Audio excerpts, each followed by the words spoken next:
कभी केवल वस्तु की उपभोग की वस्तु नहीं माना। इसके लिए अन्न संस्कार था, विज्ञान था, संतुलित था। माँ के हाथ का सादा भोजन, मौसमी अनाज, दालें, लस्सी, दही, मोटे अनाज ही वह आधार रहे हैं जिन्होंने पीढ़ियों तक भारत को स्वस्थ, श्रमशील और आत्मनिर्भर बनाए रखा। आज स्थिति बदल रही है। बच्चे पैकेट वाले मीठे और नमकीन खाद्य पदार्थों के आदी हो रहे हैं, जिससे वे भरपेट तो खा रहे हैं लेकिन पोषित नहीं हो पा रहे हैं। परिणाम स्वरूप मोटापा, डायबिटीज और अन्य बीमारियां तेजी के साथ बढ़ रही हैं। हर 4 में से एक वयस्क प्री डायबिटीज या डायबिटिक और बच्चों में मोटापा तो मान्यवर चिंताजनक स्तर तक पहुंचने की तरफ बढ़ रहा है। अल्ट्रा प्रोसेस्ड फूड में पोषण कम और चीनी, नमक और अस्वस्थ वसा अधिक होती है। इन्हें बच्चों को आकर्षित करने के लिए जानबूझकर इस तरह प्रचारित किया जाता है कि वे लत बन जाएं। इससे हमारे बच्चे उपभोक्ता नहीं बल्कि बाजार बनते जा रहे हैं। यह केवल स्वास्थ्य का नहीं बल्कि विकसित भारत की नींव का प्रश्न है।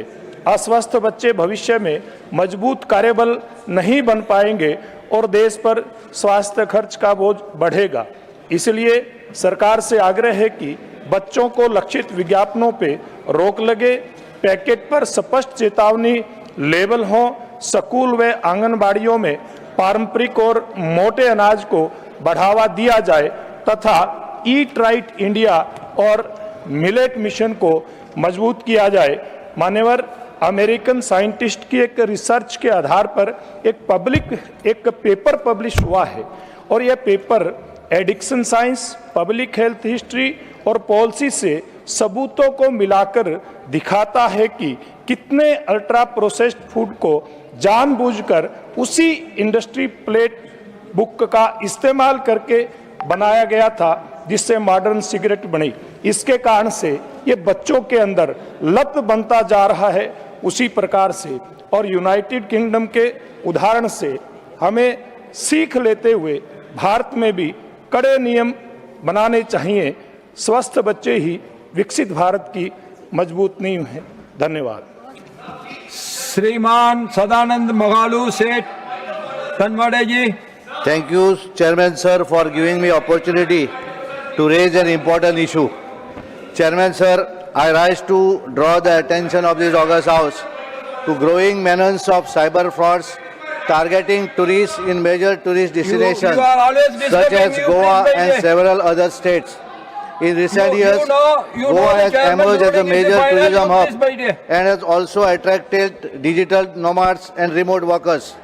While this has helped the local economy, it has unfortunately led to sharp rise in online scams related to hotel and accommodation bookings and digital payment frauds. There have been several cases where fake hotels, holiday homes, homestays, and other accommodation are listed on online platforms. Fraudsters also create fake websites in the name of well-known hotels or booking portals. Tourists fall prey to these scams and on reaching Goa, discover that no such booking exists or that the hotel itself does not exist. This not only ruins the family holiday but also causes heavy financial losses as they are made to pay large advance amounts. Despite regular advisories, these fraudsters continue to resurface using fake websites, virtual mobile numbers, international internet calls, and anonymous digital platforms. Advisory warnings alone are not sufficient to deal with these organized gangs. There is an urgent need for strict measures. Tourist-related websites should be allowed to operate only after proper KYC verification. Websites without verified credentials should be identified, blocked, and immediately barred. Chairman, sir, this is a serious issue affecting tourist safety, causing financial losses running into hundreds of crores and damaging Goa's reputation as a safe tourism destination. In today's digital age, protecting tourists online is as important as ensuring their physical safety. Protecting the digital safety of tourists is essential to safeguard India's tourism economy and our global image. Chairman Sir, I urge the government to take strong action by enforcing strict norms and ensuring real-time monitoring and takedown of fraudulent platform. Thank you, sir. Shrimati Sangeeta Yadav ji. माननीय सभापति महोदय, आपने मुझे 0 our में बोलने का अवसर दिया, इसके लिए मैं आपका आभार प्रकट करती हूँ और सदन को प्रणाम करती हूँ। माननीय सभापति महोदय, मैं विकसित भारत की ओर हमारी यात्रा के एक अत्यंत महत्वपूर्ण विषय पर सदन का ध्यान आकर्षित कराना चाहती हूँ। सुगम्य फुटपाथ न केवल दिव्यांगजनों का अधिकार है, बल्कि पर्यावरण संरक्षण का सशक्त माध्यम भी है। सुगम्य भारत अभियान के अंतर्गत हमारी सरकार ने ऐतिहासिक कार्य किए हैं, किंतु हमारे शहरों में आज भी लास्ट माइल की कनेक्टिविटी एक गंभीर चुनौती बनी हुई है। Ministry of housing and urban affairs के 2021 के दिशा निर्देशों में 1200 से ले 1800 mm चौड़ाई, 1.12 रैम्प ढलान और टेक्सटाइल पेविंग के स्पष्ट मानक हैं। फिर भी ऑडिट बताते हैं कि 95% शहरी मार्गों पर आज भी बाधाएं बनी हुई हैं, जिससे व्हील चेयर पर उपयोगकर्ता जान जोखिम में डालकर मुख्य सड़क पार करने को मजबूर है।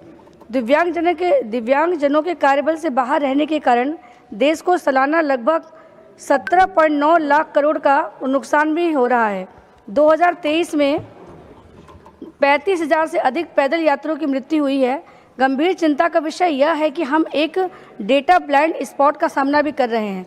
हमारे दुर्घटना आंकड़े में एनसीआरबी और ministry of road and transport and highway सामान्य पैदल यात्रियों और दिव्यांगजनों के बीच में कोई अंतर भी नहीं कर पा रहे हैं।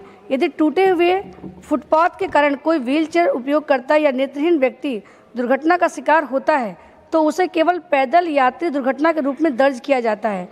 पैदल यात्रियों की मृत्यु में 7.7% की वृद्धि को देखते हुए इस डेटा को अंतर को बांटना आवश्यक है।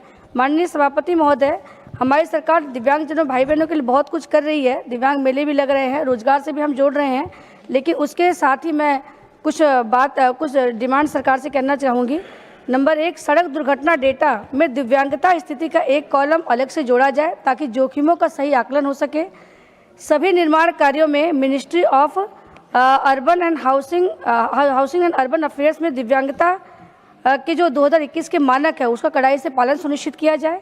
और हमें यह सुनिश्चित करना होगा कि जो संविधान अनुच्छेद 21 के अनुसार सबको जीवन का अधिकार है, उसमें हमारे दिव्यांगजन भाई बहनों को अलग से हम तवज्जो दें। सबको धन्यवाद। श्रीमती सुमित्रा पालमिक जी। धन्यवाद अध्यक्ष महोदय। मैं आज इस सदन के माध्यम से एक ऐसे विषय पर ध्यान केंद्रित करना चाहती हूँ जो हमारी संस्कृति, विरासत और विकसित भारत की आधुनिक जनसांख्यिक सच्चाइयों के बीच एक सेतु का काम करता है। माननीय अध्यक्ष महोदय, हमारी संस्कृति में कहा गया है कि उनके होने भर से सभी मुश्किलें दूर हो जाती हैं। उनके होने भर से सभी मुश्किलें दूर हो जाती हैं। माता पिता वो भगवान हैं जिनके आगे हर दुआ मंजूर हो जाती है।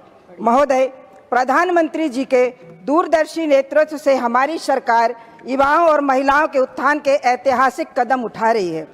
लेकिन अब समय आ गया है एक बात और कहने का मुझे, कि जिस प्रकार से सैंडविच पीढ़ी मौन पुकार कर रही है, उनकी नौकरी की ज़रूरतों से अपने माता पिता की सेवा के नैतिक कर्तव्य के बीच में वो झूल रहे हैं। महोदय, सबसे अधिक युवा शक्ति होते हुए भी इस वर्ष 2026 तक भारत में वरिष्ठ नागरिकों की संख्या 14.9 करोड़ से अधिक हो गई है। 2036 तक यह आंकड़ा 23 करोड़ को पार कर जाएगा। जल्द ही हर भारतीय तीसरा भारतीय बुजुर्ग होगा। तीव्र शहरीकरण और रोजगार के कारण करोड़ों युवाओं गृह नगरों से विवस्थित होकर दूर बस गए हैं, पीछे रह गए हैं तो उनके बुजुर्ग माता पिता। जब हर घर में बुजुर्गों को किसी मेडिकल इमरजेंसी की सामान्य देखभाल की ज़रूरत होती है तो एक शारीरिक उपस्थिति बहुत ज़रूरी होती है। महोदय, या तो उनके बेटा या तो उनकी बेटी जब वो परेशान होते हैं ऑफिस से छुट्टी लेने के लिए तो उन्हें छुट्टी नहीं मिलती है।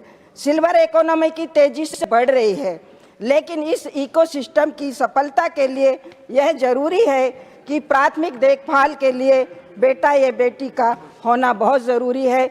और वो छुट्टी के लिए परेशान होते हैं। महोदय, मैं सरकार से आग्रह करना चाहती हूँ कि मातृत्व मैटरनिटी और पितृत्व पैटर्निटी और अध्ययन अवकाश स्टडी लीव की तर्ज पर सरकारी और निजी दोनों क्षेत्रों में 45 दिनों का अवकाश बहुत आवश्यक है। महोदय, यह अवकाश 60 वर्ष से अधिक माता पिता के लिए गंभीर बीमारी के कारण उन परिवार में उन बच्चों को मिलना चाहिए। माननीय, मैं कहना चाहती हूँ कि जैसे एक माँ 20 वर्ष अपने बच्चे को पालने में देती है, उसी तरह एक पुत्र को भी छुट्टी मिलना चाहिए। मैं कहना चाहती हूँ कि दिल की गहराइयों से श्रीमान एक रामजी लाल सबक सीखा सुमन है जी।